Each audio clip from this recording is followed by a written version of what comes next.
Good to go. All right, welcome everyone. This is the second podcast for the Texas Locksmith Association. I'm joined by Juan. How's it going, Juan? Hey, how's it going, man? Had a busy day today, keeping things moving. Yeah, a long busy day. Long busy day tomorrow. Everybody kind of gets a piece of that, especially at this time, summer starting. Everyone's out and about, especially out in Texas. It's hot. Yeah, People want it's to go to getting pools. there. Trying to get a little warmer. We had, I think, a brisk 70 degrees today up here. So, sorry about that. I'd take that any day. We had a lot of cold fronts here, which was really nice. It was kind of abnormal this year, so I got to get over it because it was pretty nice weather here for longer than it should have been. So there's something all three of us have in common here. We're probably all tired from already working 8 hours today, which is kind of fun to think about. We all went out and worked at our job. Now we're here to have this fun little interview.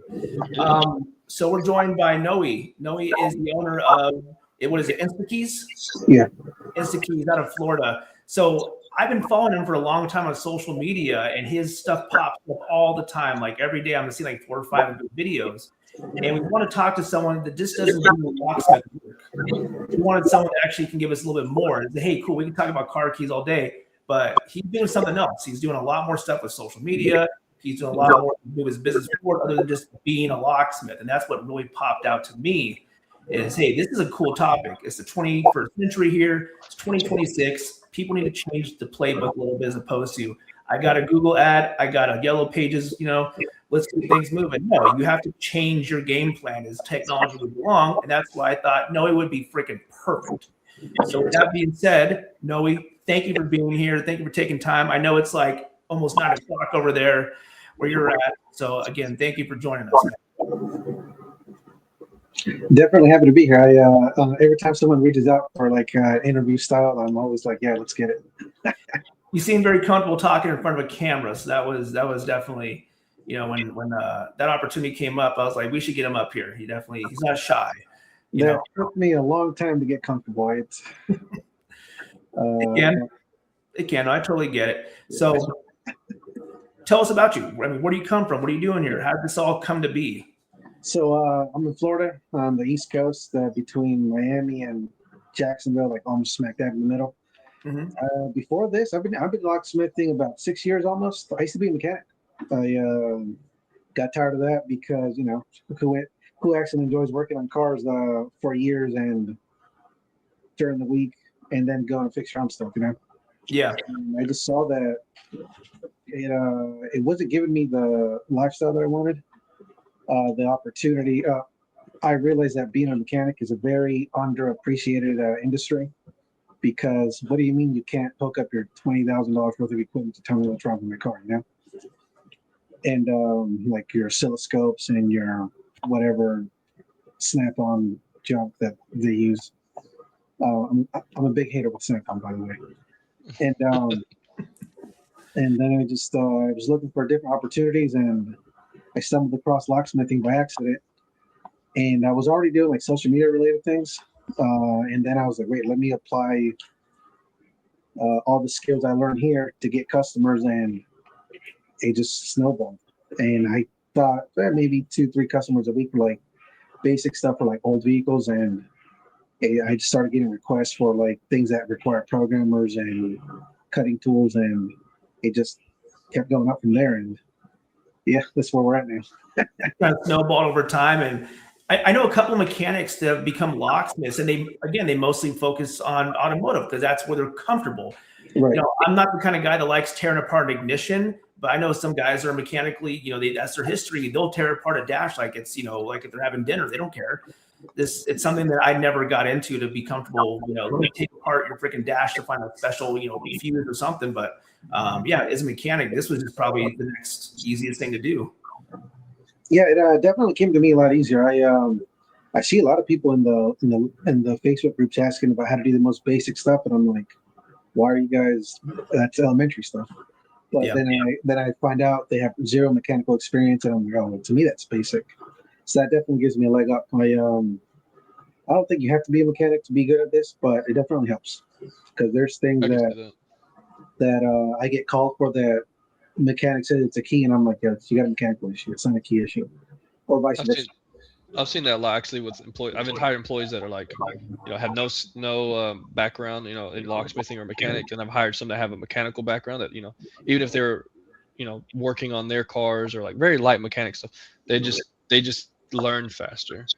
And yeah, it's interesting how it kind of translates to, tinkering with cars and then translating that into locksmithing.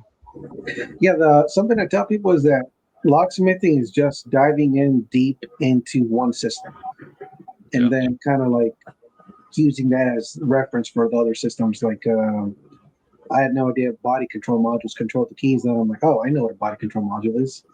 I Yeah. know what PCM is. I know what this other stuff is. So it's definitely helps.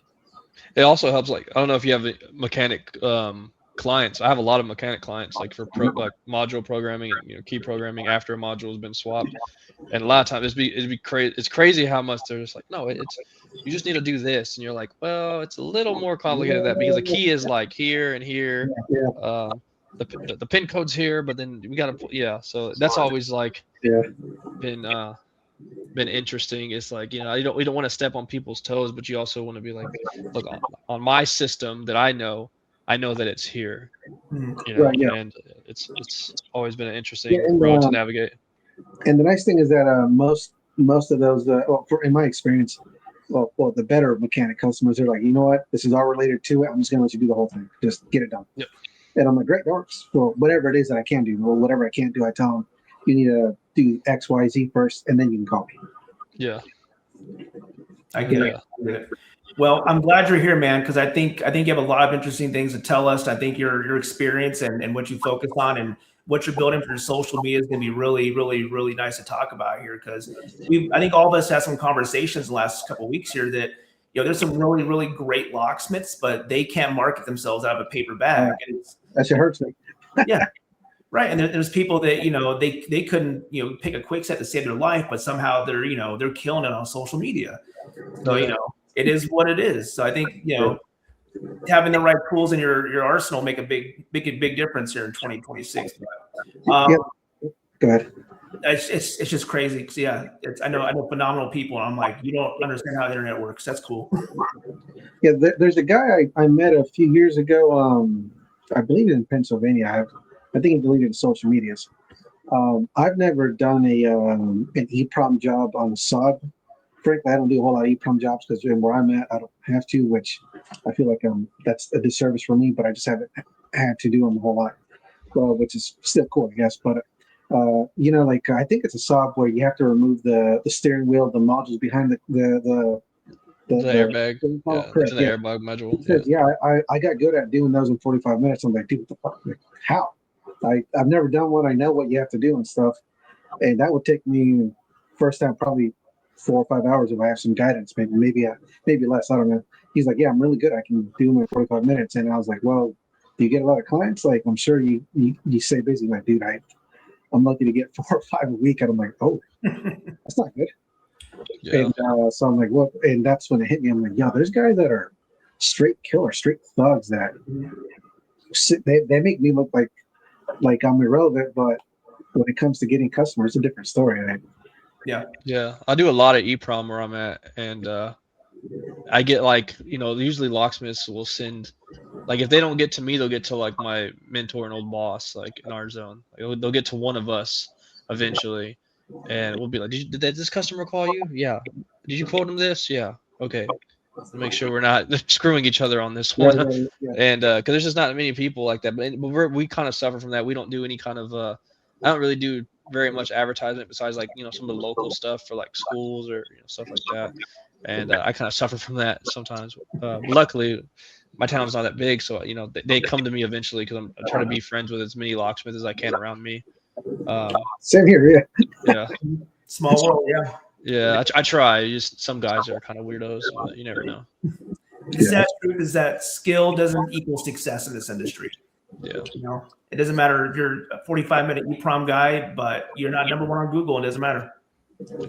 Yeah, something that was a hard pill for me to swallow growing up is it's not what you know, it's who you know. And I was like, well, if you're good at something, you should be able to be the best. And I realized, I'm really good at certain things. Everybody goes with a subpar guy. this was in high school and then my other adventures I've done, and I'm like, oh, that's not good. I gotta shift a couple things. Yeah. That was a hard one. You know, that being said, I got some questions. Me and Juan are going to dive into a couple things, and I want to definitely hear what you have to say. I got some interest. Automotive. So what has been the biggest change you've seen in the last 5 years of automotive for your business specifically? I know that everyone's kind of different where they're at and, you know, the region, but what's the biggest change you've seen with your clients and what's required and what people want? I guess I'll touch on two things, but one of them is the amount of people that are starting to understand that, you know, this is a little bit more advanced than I thought it was. I thought it was it's just the key, you know. But once they start seeing like, oh, you have to have all this stuff, and they're like, oh, damn, all right, how much is that? Well, this costs this much. How much is that? Well, that costs that much. Damn, dude. So you got like $4,000 worth of equipment just to start. I'm like, yeah. And so they're like, well, you know what? I'm gonna let you do your thing because this looks complicated. That's been a big plus. That's something I don't really push a whole lot on my videos, but I do try to show that it's not just physically pressing buttons, even though it is, but there's a little more to it than that. Right. And that's definitely helped because people have a hard time understanding something that's abstract to them. If you can materialize, if you can show it in a tangible fashion, they see it a little bit better. You don't know that there's a roadmap for programming where it's like, I have to go in and do the right thing or else you're not getting results. They just think you put like, you know, you fucking boop, boop, boop, boop, boop, and you're good to go. Yeah, it's weird. I agree with you 100% there. Yeah, like I remember like, so I started 2013, I started locksmithing. I learned under the current, well, actually the other VP, the first VP, Amanda, who's the previous president, learned under her. And I remember when like Leashes came out, and it was like, you know, I'd use easy readers forever. And I was working at this other company, and I was like, these things are going to be the future. Like, I just picked this lock in like seconds, and I read everything, and it's like way more accurate.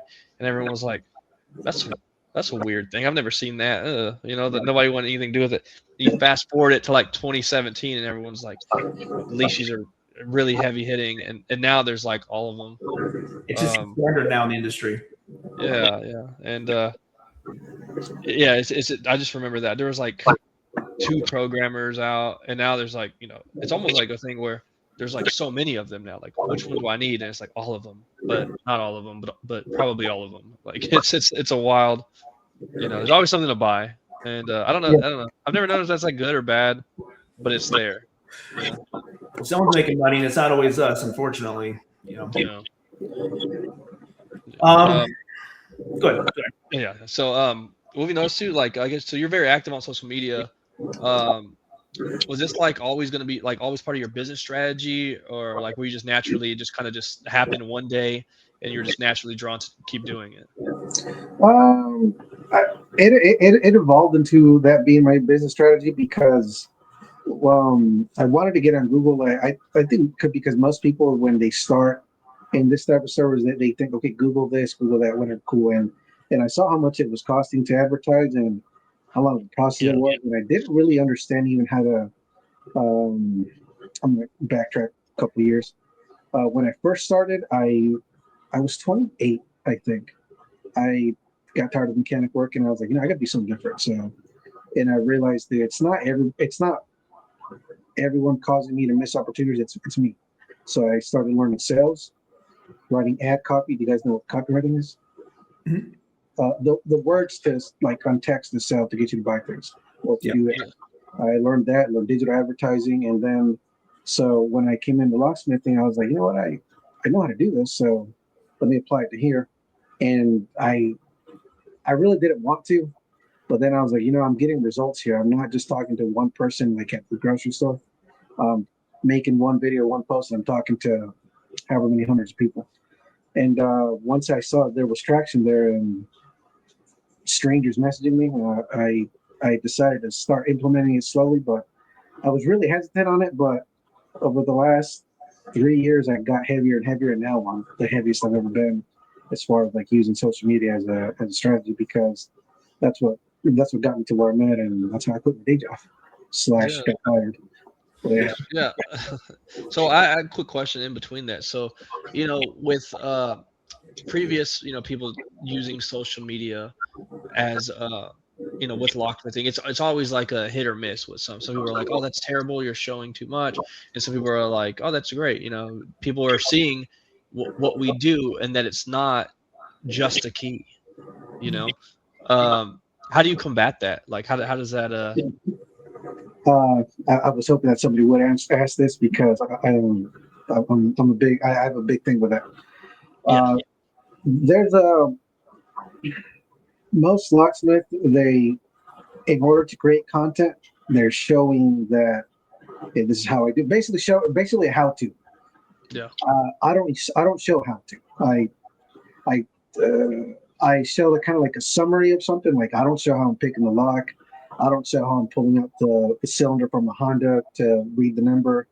yeah, So basically, anybody, the neighbor, could learn how to do that with just by watching somebody's video that does that. So what I do, the approach that I take is educating the customer. So today I made a video about the Ford Transit. I was basically calling out that, hey, for those of you that work at a place that has a lot of Ford Transits, if you own a fleet, if you drive one of these and the key's broken, and then I just go into it a little bit, because I don't do how to, one, because I don't want to create competitors, and two, because that'll cause the disservice or whatever, and two, just because I want to stand out. I think I get less views because of that, but because I'm giving insight that's different, I think that creates a stronger bond with customers. yeah, Pretty much approach it the way I would, like, I'm seeing it as, if I was the customer, what would I want to know? What do I need to know before making a decision, instead of yeah, wanting to learn how to do it? Because most people, they want to know how to do it, but they're like, I'm not going to take any action. Right. That's the approach that I take with that. I just talk about something. So, like, if you were to take like 15, 20 minutes to go through my videos, I'll talk yeah, about some things, but I'm not going to show you how to do it. Or if I do, it's a quick summary of some of the steps, and then they're like, oh shit, I should probably just call a professional. Which is my goal, for them to say, that's good. Yeah, let me no, call that's a good approach. That's a really good approach. Well, is the content for the customer, or is it for the person just to know what you do for a living? Like, is it for you? Is it for them? So how are you utilizing that? And like, how are you weaponizing that social media? I'm making content for the customer. So, for example, like if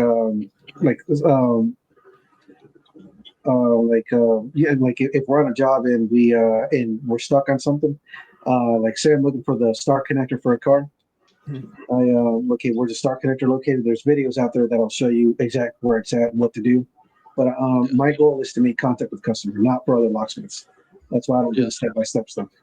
Because at the end of the day, the customer just wants to know, can you do the job or not? Yeah, so hopefully somebody comes across your videos, like a customer who's maybe not a customer yet, even if it's not in your zone, but they see it and they're like, oh, maybe I should look for a locksmith who's not doing a similar thing, but like kind of similar, instead of someone trying to scam me.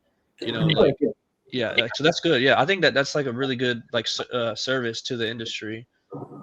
Yeah, I think and that's what I was gonna say. It's also helping other legit locksmiths. Unfortunately, unlegit locksmiths also, but like that way they can make a decision. Like, hey, let me go with this guy because hopefully he has a social media presence, XYZ locksmith that they find on social media, and I can look back and be like, oh, okay, cool. This person seems reputable. Let me call this guy. Yeah, it makes sense. Something I noticed with because we have one of the most active Google profiles. We're number one on a lot of the maps area, depending where you are. We're number one on organic. We're number one on Yelp. Like, we do really well situated for SEO. But something I just saw recently, because usually I'll post on TikTok, I'll post it on Instagram, that goes to Facebook, then that goes to where else is going to go. But Google has started picking that up. So if I go and look at my profile, let's say recent social media, it'll pull my TikTok, it'll pull my Instagram post, it'll highlight them on my Google profile. And that's never been something I've seen before. So it's like, well, hey, I got to make sure I'm putting the right keywords, I'm putting the right location tags, I'm putting the right meta phrasing whenever I'm putting the information in there. So it says, hey, this is the town, this is the job, this is the criteria. And so, I mean, in 2026, is it important for a small business, not just for locksmithing, but is it? Give me 1 second. 1 second. You're good, bud. It's okay. Yeah, I'm in there. I'll be in a bit. Never ends. You're good, dude. So, I mean, we're being just like, obviously, we understand what we're attacking with our business and trying to get customers, but do you think is it something that every small business should be looking at in 2026 moving forward? Is this like the next big thing for businesses to think about? The yellow pages are out. You know, you're not putting your name in the phone book anymore. Is this kind of the evolved version of that? I think it is. I'm going to share a little extra stuff with you guys. If other people see it, cool. If not, whatever. I just got done with a 1-year program that cost me $20,000. The biggest thing that drew me to this program and that I took away from it is that there's everybody's hiding behind AI. Everyone hides behind AI. Notice keyword specifically hiding behind AI, not using it. So everyone has fake reviews, AI reviews. Maybe okay, I see their Google page, but their website. Can I find any context or content on them on their social media pages? And if they do have a page, you can. Something I told people is that, and that I started realizing is that people experience me before they even meet me. I'm sure this has happened to you guys, but if you're out and about, people are seeing people have seen me, and I'm like, yo, why is this person looking at me? Then it turns out, hey, you're the key guy, right? And I'm like, yeah, that's right. Oh, okay, that's what this person looking at me. So it's just in Target, yeah. staring at me. So even if it's like a faceless channel, but as long as it's authentic, if you show yourself, it's even better. So what I learned the most from that group, from that year program, is that there's a trust recession because everyone's hiding behind AI. So now there's so much AI slop. There's so much just slop and stuff, and if you're not putting yourself or showing who you are, like, it's going to be a little hard for people to identify who you are or to trust you or to make a decision. Hi, Jeff. Thank you. So it's almost like there's an organic version now of social media. Like there's organic fruits. Like, hey, we're organic. You should choose us because we're actually going to be on something, not just a bunch of AI garbage anymore. That's great to think about. And and I just did one of the last few classes that I did in that 1-year program, because we would have like weekly calls and stuff, was that people are, as I said, people are hiding behind AI, and they're not using it to expand themselves. They're not. They're relying 100% on it. So what I do, like when I create my videos, the way that I use it, I use AI is for to transcribe. Instead of like sliding the slider in my videos, I just go into the transcription. Okay, delete this word, delete that word, delete this space, fill a word, done, and it's made my video process a lot easier, quick too. I think the moment I knew that making videos was worth it for me, I was in Olive Garden working on a door. I was working on the back door, and I remember one of the cooks, we want to call it, one of the guys walks by, and he's like, "Hey, I saw you on TikTok." I'm like, "Oh, hey, what's up, buddy?" And he's like, "Yeah, I'm here working on a car." And I was like, that was weird. That was kind of weird to be like, someone recognizes me in my business in the weirdest places. But. Yeah, and back to the trust thing, like people see you, they have a chance to like stalk your profile without you knowing. I mean, yeah, you can see it, they're on there, that they look, but you don't know how long you're stalking it, and at that point, it just builds trust. So, as the guy that was running that program that I was in, he's like, "Hey, we're in a trust recession. If you can show up authentic as possible compared to the other guy, you're most likely going to be chosen over your competition." Yeah, I can see what you mean by the trust recession. So one of my shops is in a very small town, and we're the only brick and mortar there. And trust is like a really big thing. You know, I have people like, my company, we always have dogs in the shop. Usually have a dog in the van with us, like kind of, and people in this town love dogs. Well, actually, I'd say about 89% of people love dogs. We're not going to get into specific, but there's certain types of people that are absolutely terrified of dogs. Yeah, we have small dog. My company is named after my blue heeler, but we have like little Boston Terriers, and with like French bulldogs being like a huge thing right now, people are like in the window, like, can I pet them, please, please?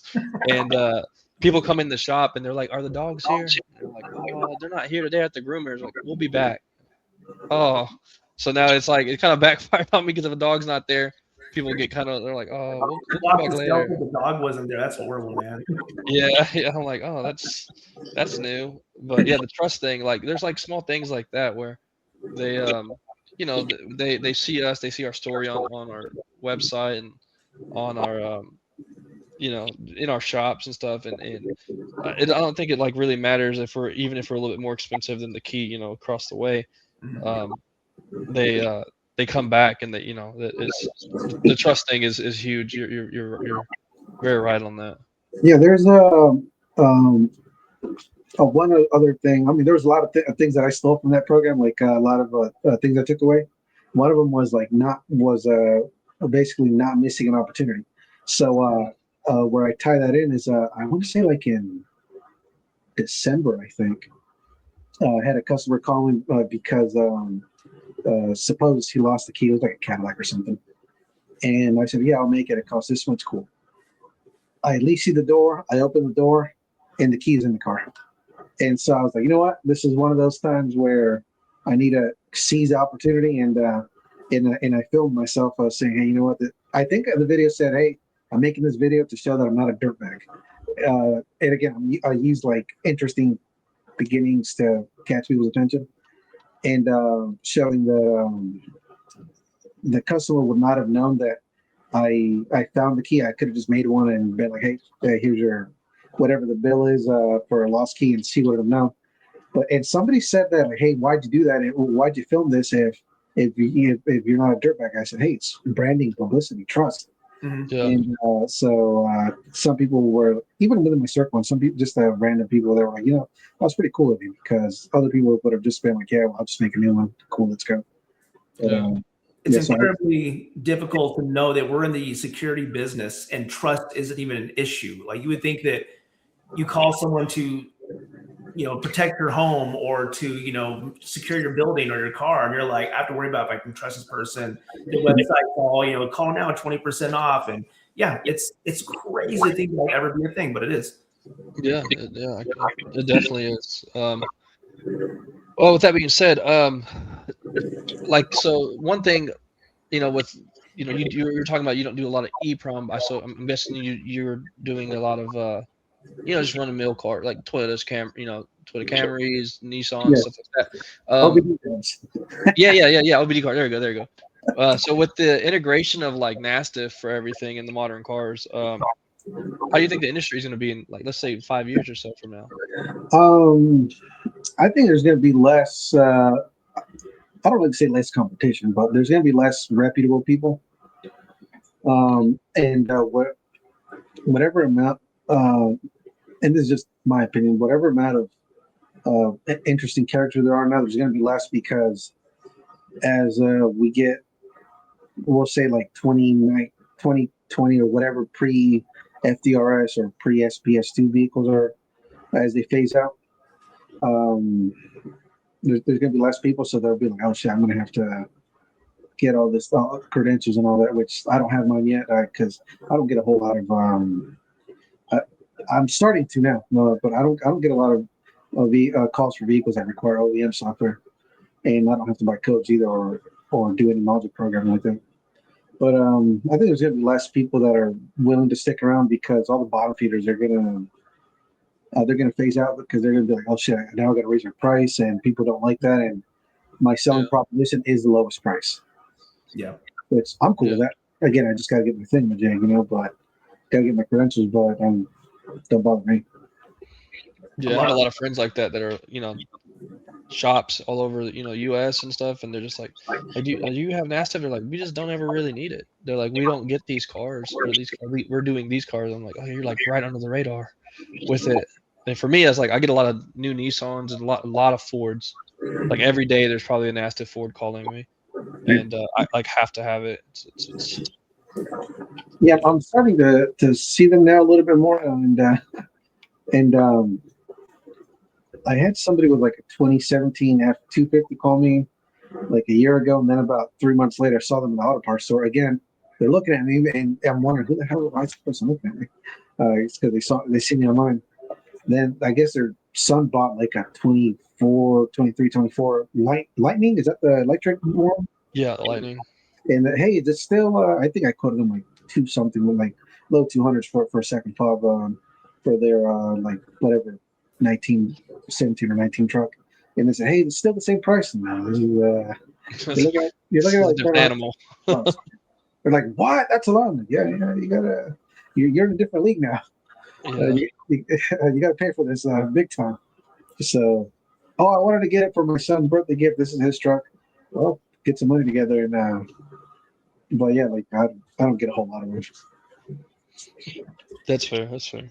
It's kind of like there's a trimming of the fat going on when it comes to accessibility between people starting to realize that the programmers being sold on Amazon is not a good idea. I think that's kind of going away. There's been a couple legislation, people that have been what was it?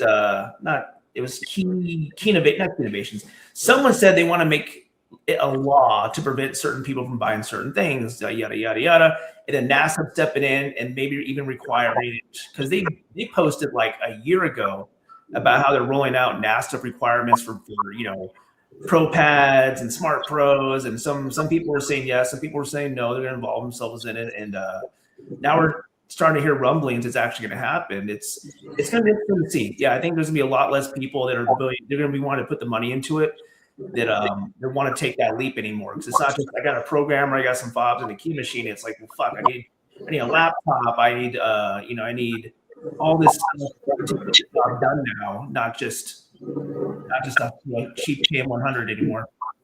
Yeah, for me, it's like a double-edged sword on that because, like, I want to see things locked down a little bit, like because there's a little bit too many players in the game, right? And it's like, okay, you can go buy it like on Amazon or eBay or something like that. I actually did a news story in Austin with one of the radio stations, one of the news stations over stuff that's readily available. So but it's double-edged sword because it's like I feel like it opens a door to like locking down other things on a car. It's like, oh, you can change your brakes. Right. Nope. So it's like it's so double-edged sword. It's scary actually. Yeah, and a lot of people treat this as like a hobby, as a little side hustle. I made a video on that, and I saw a guy like 2 years ago selling a bunch of his stuff. Hey, I want to sell all my stuff because I'm just gonna get out of this hobby, and I'm like, hobby? Oh, Yeah, it's a little insulting sometimes. Hobby. Is that how you see it? All right, good to know. Yeah, it's like most of us who do this probably love doing this at some point. Like I like every aspect of the locksmithing part. So when people see it as like a hobby, it's kind of like slap in the face. I'm like, man. Or as like a dismissive little side hustle and shit. Yeah, yeah. People say that I'll have like a full van in the shop, and I'm like cutting a key in my van outside my shop, and they're like, oh, so like, what do you do as full-time job? I'm like, this is my full-time job. Yeah, there's like people who work here. Yeah. I think in the last probably year, I've seen maybe 4 or 5 pop-ups in my town of just people that work out of the back of like a Chevy Trailblazer. They got a Dolphin, they got a Cam 100, and they got like a couple little key DIYs. And all of a sudden, they're the next big thing in the area. Hey, 24/7 car keys. I'm like, yeah, it's usually like the lowest number. Like people are falling for the lowest number, and I'll spend the extra couple minutes on the phone with my customers that call me. I'm just like, look, I'm not the cheapest. I know I'm not the cheapest, but make sure you do your homework because like your car is not going to get broken. And if it does get broken by me for whatever reason, I have insurance. I have the ability to fix it. Everything. So. And usually people get freaked out a little bit by that. I'm not meaning to scare them, but it's the truth. And they call me back like, yeah, we're just going to go with you because you're the only person that explained all this. So. Yeah, I've had some people tell me the same thing. Like I would give people like things to look out for, and then they would look out for like red flags. Then they call back, hey, everything you said is true. I'm going to go with you. Yeah, you are a little more expensive, but I feel more confident with you. I think I've had enough work to make it notable. I've had people that will call me and they're like, hey, can you do a key for like a 2024 BMW? I'm like, well, no, I can't. Here's why. Here's what's involved. Here's the modules, all the stuff involved. So here's an explanation of why I can't help you. Oh, you have a 2017, Subaru or a Skoda or something, some crazy car. So I take the time to tell them, here's why I can't help you. But if you call around, you'll probably get the same answer. I'll get a call like 2 months later, like, hey, we had to go to the dealership, but you know what? We have 3 businesses downtown. Can you come help us? You were honest. You were credible. I was like, oh, okay. So it's crazy how just being a good person and explaining what's going on, it takes really far. The trust factor, Back to the trust factor. Yeah, the trust recession. It keeps circling back to it. Yeah. Yep. Big trust drought we're going through in the big 2026. Yeah, and some of the things that I'll take the time to share the stories, like interactions of things like that about interaction I have with customers, of what to look out for, and just so somebody's going to see it. When I first started started trying to use social media, I was like, nobody sees my stuff, nobody comments, nobody likes, and then people that never commented or did anything, they would just call me. I'm like, well, how did you know? Well, I see your stuff all the time, and I'm like, oh, damn, you didn't even show up on in my notifications. But people are watching. If you think 3 people are watching, there's about 300 watching. I'll tell you from experience that if you type in my city name and locksmith, there's a lot of results. We're number 1, which is great, but number 2 is a Reddit post that I made probably 2 years ago. It's a whole breakdown. It's this locksmith PSA, and it explains all the stuff. If you call a scammer, you're going to get this. Here's the behaviors. Here's the red flags. It doesn't mention my business whatsoever, but it's number 2 for pretty much all search criteria in this industry, in my county and around it. And it's insane that people reference it. I'm like, that was mine. I made that thing. And it's nice because, hey, it helped people out, but it's weird that Google picks that up as like the number 1, number 2 thing to show people. That's weird that you bring up Reddit, because I had the similar thing. Like, my wife had posted something like, hey, my husband owns a. She like heard about the scams, right? So she read this Reddit post and she was like, oh, this person is getting scammed. So she was like, hey, this locksmith probably scammed you. They're probably not coming back. This is my husband's company. If you have any questions, not even trying to sell her anything, like you have questions about what happened. And because of that post, I mean, it's like a weekly thing. People will be like, hey, you seem very trustworthy. So like, yeah, trustworthy. So like, we're going to use you we have a car and this and that. And I've gotten off of that one post so many customers, like once a week, I would say. Somebody calls. Reddit gets so much traction. I hate Reddit so much. Sorry, Reddit. I know there's people. We have Lockjaw. Stuff. I'm sorry, guys. Reddit is what it is, and I don't know. I don't like to play there very often, but automotive. So Noe, what was the hardest lesson you had to learn as an automotive guy working with cars and people? And I'll tell you mine first. It was get payment up front. That was the hardest lesson I had to learn. If your gut tells you this is going to go crazy, the customer's going to give you an issue, get payment up front. At least you can control the situation. That was me. Yeah, what would you say was your hardest lesson to learn as an automotive guy? Oh man, 2 of them. Make sure you have good Wi-Fi. I may have bricked a 2021 Hyundai Tucson 2 years after I started, and I had to pay out of pocket. I didn't. I was yeah, and I was in the area I was in is known for spotty service, and then this house had a metal roof, and I can't believe I forgot that. Had a metal roof, and I was trying to read password, and gone. Gone. Yeah. And so this was on a Friday night, so so we called Hyundai the next morning, and it took about a week. I think I got screwed in that deal. I think apparently they had to change out the module, and I said, well, can I get the old one? Oh no, we got to send it back because it's brand new. There's a core. I'm like, there's not a core on the new parts. Yeah. But I was like, whatever. the customer, this customer was, I hate passive aggressive people, and especially if they have the vibe that they've worked in corporate. I can't stand it. And I was like, yeah, I don't have to fucking help. I mean, I'm thinking that, but because you're being a cunt and shit, and you're gonna make me look bad, I'll take the loss. I don't give a shit. But it was my first loss in 2 years, you know. Yeah. Okay. So, I don't know if I'm allowed to say the family, but yeah, sorry. And and also reading people. I think most people are good people, and they genuinely want to help. But don't be quick to jump the gun to want to help somebody. Without going into specifics,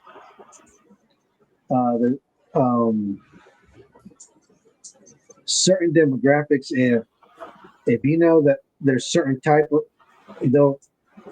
if you know someone's going to haggle on the price immediately, no matter what price you give them, and if you think something feels wrong, like go with their gut, give a high price. If they're that's fine. I'm like, you know what? Sorry, I don't have anybody there available. None of my guys are available, even though I'm a one-man show. Yeah. You know, and I'm like, oh, that was a little suspect. That was a little too quick for you to say yes. So let's not. Hey, what time is it? Okay, I don't know. Yeah, it's usually people who withhold that, other people have been there before, all that kind of stuff. Yeah, that too. And they're just reading people, just like ask questions that if they don't want to give you a simple answer, or if they're not willing to give you background information, just one, it's either sketchy or move on because it's not going to be a profitable job, or they've already messed with things and somebody has, and at that point there's nothing you can do about it, and they still expect you to fix it, and then you're the bad guy for not fixing their mess up. Yesterday, I get a call from a gal and she's locked out of a Subaru, and I answer the phone and I swear the first thing I hear is I'm like, oh okay. I know that sound. My gut knows that sound. I don't have to think about it. And she's like, yeah, I'm locked out of my car. I'm like, is someone there breaking in, like work on opening your car right now? Yeah, my boyfriend bought the kit and he got it. He's trying to get it open. I'm like, oh, you should probably told me that before, all that's like, cool. You got to pay me ahead of time. That's just the way it is. She's like, nah, I'm not trying to do all that. And just like my gut just like was like, don't even, like, it's like you order a pizza and you hear someone cooking in the background. I'm like, what are you doing? Like, is something wrong with you? People be like that. I have people call both of my business lines asking for quotes, and I'll be like answering both of them, like, and they'll answer. They'll be like, yeah, okay, we're gonna have you come out. Like, you talk to anybody else? No. And I'm just like, man, you just talked to me on the other line. They're like, yeah. Oh, I thought you sounded familiar. I was like, you're lying to me. Anything after 5 o'clock, it's all prepaid. You're locked out of your car. I'm sorry, you got prepaid. I don't want to waste your time, and more importantly, my time to come out. And it gets cold. I don't live where it's warm. It gets like -20 up here. I'm not trying to go out there and deal with that crap. It's uncomfortable when it's hot. You just get home, you shower, you just ate, you're like chilling, and they're like, I'm locked out of my car 45 minutes away. I'm like, you got to pay right now because I'm about to go sweat just walk into my van. And then I have to like sweat trying to get into your car, and then I have to come back home, shower. Yeah, it's a whole thing. With the way things are right now, people are getting bombarded and robbed for their equipment and their vans. People are getting shot. If you're serious, I want some paper trail before I wind up on the news. Yeah, that's why we do Florida things here. That's why. Carry a gator in the van. You know what I mean? Yeah, I remember like 3-4 years ago there was somebody in Chicago, a locksmith. He got a call. He was lured into an alley or something, and guys jumped him, took his stuff, and burned him alive in the van. Yeah, I remember that. That's sad. Yeah, it's sad. Yeah, you're just trying to make a living, doing what we've kind of found and learned to love, and then that happens. That's going with your gut, man. That's a good one. That is a hard lesson. Like one of my hobbies is I train jiu-jitsu at night and shit. So it's not a bad idea to train some sort of martial arts also, because you don't know what's going to happen. Yeah, just to, and be ready for it. You know what I mean? Yeah. So quick change of the subject. If someone wanted to get into the automotive, automotive locksmithing field fresh in 2026, do you think it's worth it anymore, or do you think like they'd be so far behind with like how far technology? I'd say within the last 5 years has come. You know. Are you asking me or Chris? Oh, yeah. Yeah. I think there's still space for growth for anybody. It just depends on how you approach it. Like, if you're willing to dive deep into the rabbit hole, it'll be worth it. Or if you have some sort of 2-3 year plan, if you use all the tools at your disposal, it'll be worth it. Like a lot of people, they say that I've heard a lot of people talking about that it's not even worth it. It's so competitive um, in the locksmith industry and in the social media game, and I'm sure there's other industries feel the same way.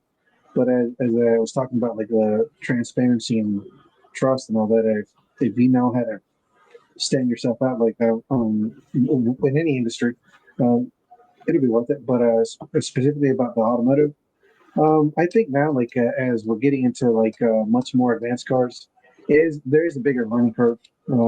If anybody wants to get started, I think there's still enough old cars, easier user friendly cars, to still learn on and then continue hop into the new stuff. Heck, I think even in the next 5 years, there's still room for anybody to hop in. But again, you can't just expect it to be easy. My sister, when I trained her for about 6 months last year, and she said, "Well, and I'm really good at putting small things together." I said, "Well, that's just part of it." And Yeah. 6 months later, she was like, "I don't understand this shit," and I'm like, well, Yeah. Yeah, it's interesting. I have friends that have corporate jobs. They're my age now. They're climbed up to like CFOs and CEOs of like relatively big companies, and college educated. And I put them in the shop with me for like a day, and they're like, "This is insane. It's not just a key." I'm like, thank you for saying that. yeah. And they're like, they're trying to duplicate a key, and they're just like shaking because like freaking them out. I was like, it's fine, you're not gonna. Yeah, and when I was training my sister, she was like, "What kind of car is this?" I said, "Look at around the car. I don't see the emblems." A red one. And I said, "When you drive a car, like think of it from the company's perspective.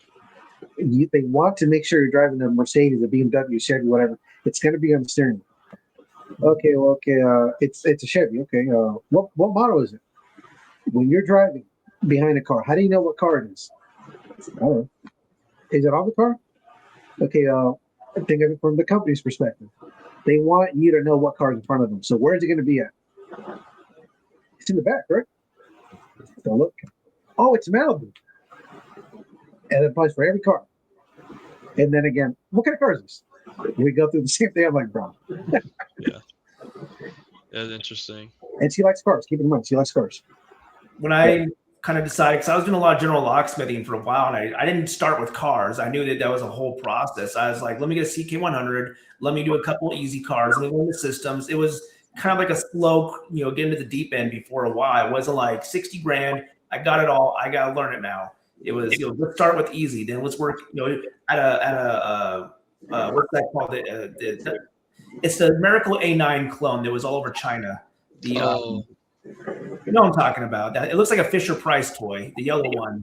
Yeah, I know what you're talking about. What is it? That's funny. The Sec E9 or something. Yeah, the Sec E9, SEC E9. Oh, the cutter, one of those, and it worked. And then eventually, I run with Tritons. I got 3 Tritons. I love them, but it was then get to an Autech iKey, and then work into bigger and better programmers. And for me, that was the best way to do it. Just to kind of pace myself with what I'm comfortable with before I'm just like, oh, I bought a Smart Pro. I don't know. I don't know. Is this one of those Toyota Honda cars? What do I do? So yeah, one of my best friends who like kind of seen me go through like the whole industry is he started my career in like a small Ford Transit, kind of worked my way up, and he was like in my shop and like looking at my vans. He was like, "You've come a long way, man. This is crazy." Because he's always been like my best friend that's like just rode with me on calls. He was like, "I'll go with you." He's in town for the weekend or for the week. He's like, I'll ride. And he just kind of just watches. And he's like, "This is always been cool." And he was like finally in my shop, and he was like, "This is a crazy difference right here." He's like, he goes, "I don't remember ever seeing any of this stuff riding with you." He sees bits and pieces of it over the years, and he's like, "Crazy." They don't know what kind of flex it is to have 3 blue punches on your bench. They don't know Right. That's money. Noe, we all love a good war story. I mean, if you get enough locksmiths together, everyone has enough trash to talk about everything. What is your absolute worst nightmare job you can remember, recent memory here? What's the one job you think about when you're pumping gas? You're like, damn, that was horrible. I think about this job every time I'm working on the Chevy truck. So Orlando, the airport is about an hour and a half from here. And a guy that I've met like 2 or 3 times in town, we're through mutuals, like, we're not friends, but we know each other. And he calls me, hey, I'm in Montana. I'm going to be flying back to Orlando like in 4 or 5 hours. I'm going to land at midnight. I lost the key up here and I need a new one for my truck. And I was like, dude, that's an hour and a half each way. Shit. Why don't you call somebody up there? And he's like, I don't trust these people. And I just, back to trust it. Yeah. Like in Orlando, I don't trust these fucking people and shit. Trust will take you an hour, 2 hours away, man. And I was like, you know what? Okay, I got you. He said, just whatever it is, I know it's expensive. Just add whatever you're going to add. And I said, all right, that's cool. And so, you know what? I appreciate that because, the trust is a big thing here. And I couldn't leash yet. And this is when I was not so good at leashing. Now I'm significantly better. And I could not leash the door. And I was like, you know what? I got to take the door panel off or something. And I kind of fucked up. I locked the front door, and I couldn't get it open. So the back door was I could see the bolts. So I took the back door off, not even front, the whole fucking door off to reach inside to do something. And the inside was all taken apart, the driver's side, the driver door. And eventually I tried it one more time. And so that, maximum an hour job, took me like 3.5 hours. And eventually I leashed it, and I'm like, that was all of a sudden way too easy. And I got lucky more. It was more luck than skill. And so I didn't get home till like 5 in the morning. Oh, man, I forgot about the time. Oh. So and my mom went with me, and it was a little chilly and all that. And she's like, "Hey, I'll go with you just to make sure you're safe and this that." And I'm like, you know what? Yeah, I could use a riding partner. Let's go. Oh. And then so I told the guy, I ended up making the key for him. I said, dude, I can't get the door put together. I'll just come to your house tomorrow morning. And got it done the next day, like at noon or something. And I was like, God damn, dude, I did not enjoy this job. And I thought it was going to be fun because usually I'll leash it all kinds of stuff. And also I still don't know, because that was an 8-cut. The 8-cut Silverado. I still don't know if the ignition removal tool would work. If you guys know, that'd be great to know. What year was it?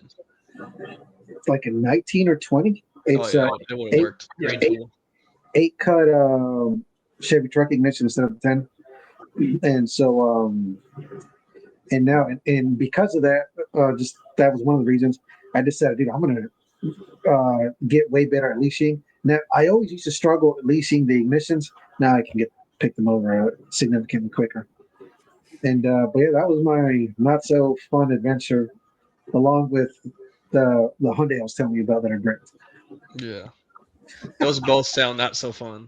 Mine was, I haven't had a real bad one like in a while. I've had, some stuff with can't get the door lock out or, whatever. Or like, there's like a rod or something that's just not sitting correctly. You got to keep taking the panel. I had that. The worst one, I think I might have slightly told Chris about this. I had a car that came into my shop, 09 Camry, dot key, easy one. I was like, oh, just add a key. Well, my technician couldn't get the key to add. So he was like, well, I'll just reset it. And I was like, oh, don't ever do that again, because it bricked it. Like it would not take any more keys. It wouldn't send power to the signal. It was like intermittent. We tried a new coil. We tried everything. And I was really stressing over this 09 Camry for like a week and a half.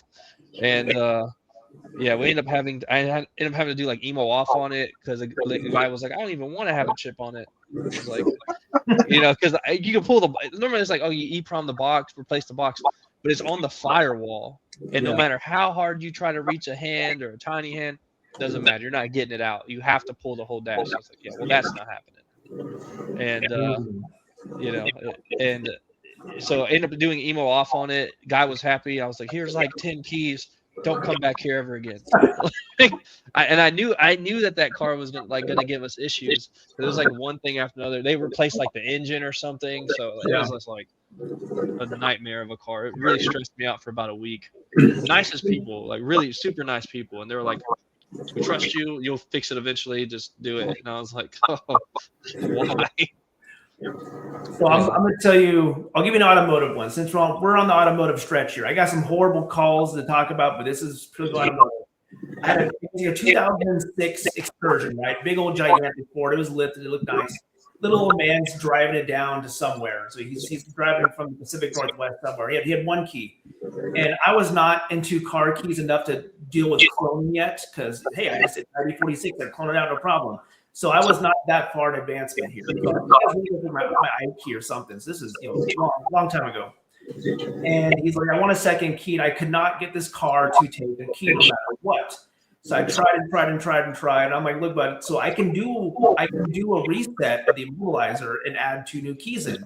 I'm telling you right now, if it's not taking this key with me to add 1 in, it's probably not going to work when I erase it. He's like, well, I want to take that chance. Like, I'm telling you right now, I don't think it's going to work. That's the only option I have left. You could probably take it to the dealership. He's like, well, we'll leave it in the morning. I don't want to deal with this, tomorrow or the next day. I want to get done tonight. I said, look, you need to shake my hand right now and tell me that you are going to be fine if it wipes out your keys and doesn't work anymore. And that's the only way I'm going to even touch this car. And he's like, yeah, I won't hold it against you. I'm like, I'm telling you, this is probably not going to work. He's like, just I'm all about that risky life. Go ahead and do it. I'm like, okay, sure. I wipe them out. And it doesn't take the new keys. It won't, like the immobilizer wasn't ringing. It's 9:30 at night. And I'm like, look, buddy, like I'll check your power, I'll check fuses, I'll check everything, but it just wouldn't take them. And he was like, this is boring. I told you, I warned you, like I told you this is probably not gonna work. That's the only step after left I have my options for. And I rent a car now. I felt so bad. Obviously being just really, really, really new automotive, I should have been like, I don't think we should be doing it. But I didn't charge him a dime, and it was just like, I'm sorry, man, my bad. It was a humbling moment. Yeah, they become humbling moments real quick. That's why I don't overpromise anything. I'll tell people, yeah, I can do it or whatever, but I don't promise them the world. Yeah, that's fair. Well, gentlemen, it's been an hour. It's been a wonderful, wonderful time. I want Noe, give us all the information about your business. Tell us about your social media stuff. Tell us about any programs or classes, things you offer. We want to know all about that. Let's plug this thing, man. Wait, the locksmith business or the social media? All of it. Whatever you want to plug. Yeah. I'll plug in the social media stuff because I think it's a little more important. Sure. So I have a 3-day training where I teach. It's meant for any local service provider, any service business owner. But at this point, I'm going to focus strictly on locksmithing. I teach people how to set up their social medias to attract customers. That way, when people land on your page, they're like, "Oh, this is somebody that I should have in my contacts." So I have a 3-day training where I teach the setup. I teach what to post, where to post, and how to create videos. One of the guys, I think I've only had like 2, maybe 3 people go through it because I haven't really been pushing it hard. One of my buddies reached out to me, and on the day number 3 is when I teach how to create videos. I taught him. We did it. It was on Zoom, but in real time, I was helping him put a video together in less than 30 minutes to promote his business. I think he does drywall or something with fixing houses or remodeling. I don't remember. And he's like, dude, this used to take me hours, and I would give up and never post anything. So now I see how you're putting things together. So 30 minutes, we got a video made, and that allows you to have free advertising. I don't pay for advertising. Shit. Last time I paid for advertising was 2 years ago, just because I wanted to try something. But as far as like having to get pay advertisement for the customers, shit, 4 or 5 years. Yeah. And but yeah, that's pretty much it for that. And I do one-on-one on Zoom, and whatever days somebody wants to do it. Nice. That's cool, man. So we can they can find you on like TikTok and TikTok, Instagram, Facebook. I'm sure we can like link up the stuff. I don't remember what. We'll get on your socials and them all, put in there. It's yeah, man, that's pretty cool. Yeah, I've been seeing his stuff for a long time, and I was just like, this guy, he's doing something right. 'Cause I know he must be getting some traction. There's no reason you would keep doing it if it wasn't working for your business. It's nice to get that verified. It's really good and important. That people don't understand that it's not just you can't just show up to the job anymore. Again, skill doesn't equal success anymore. It's hard pill to swallow, but it's true. Yeah, it is. Well, thanks for coming on, man. Hopefully we can see you at TLA one year. It's always it's September. I can't think exactly. September 19th, I believe. It's in Pflugerville, just a little bit outside of Austin, Texas. I'll tell you, as someone that doesn't live in Texas, that it is. I've been to Aloha. I've been to all these different conventions, and I'm not just plugging TLA because I'm on TLA's podcast. It is an incredible time. Good people, very gifted locksmiths, some of the best in the country. Education is world class. You get the best people in the industry there. So if you are looking to learn more, upgrade your game, and just make great connections, Texas is the place to go. It's always a good time. This year I'm pretty sure I try to go to any outside of out-of-state travel education at least once a year. So I try to aim for 2. Last year I did like 5, but that was for the social media stuff and for locksmithing. But definitely at least 1 per year for locksmithing, and then whatever else I can get over to. Well, it'd be great. It'd be good to see you there, man, if you come. Yeah, and even then I use that for my social media stuff because I show people, hey, I'm out here learning more stuff. They're like, oh, it's that. All right, cool, awesome. Well, we like to see that you're improving because we need you to improve because cards are getting complicated or whatever. Yeah, absolutely, dude. Well, that being said, guys, I appreciate your time. I know it's getting late for both of you guys. It's dinner time for me here, so hooray for me. Yeah, I feel that. Late. We'll pass you guys bedtimes, but hey, thank you guys for joining us today. I'm looking forward to the next one. No, it was really nice to talk to you, Juan. Always a pleasure, man. You guys take always, man. All right, take it easy. Later, guys.